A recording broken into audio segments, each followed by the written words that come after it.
Bakit nandiyan kayo? Hindi ba kayo nagsashampoo Eh, nandiyan na kayo sa loob ng tubig. Hala, anong nangyayari sa inyo? Bakit kayo gustong-gusto niyo ng tubig? Ako ayoko. Mama, tignan mo sila. Ando sila sa tubig. Parang mga siraulo to tatlo na.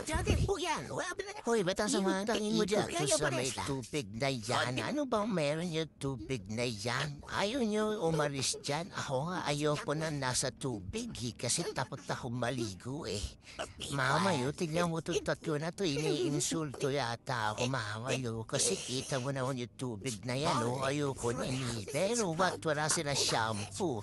Hindi rin sila nagsasabon. Diyan lang ba yung mga yan? Mukhang ewan naman yung mga yan, Tignan niyo naman, guys, ayan, iinuman ko nga yan.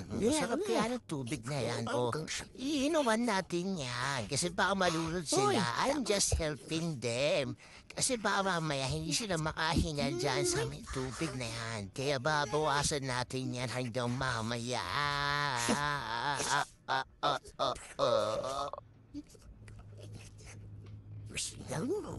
Kisa na naman ba? Okay.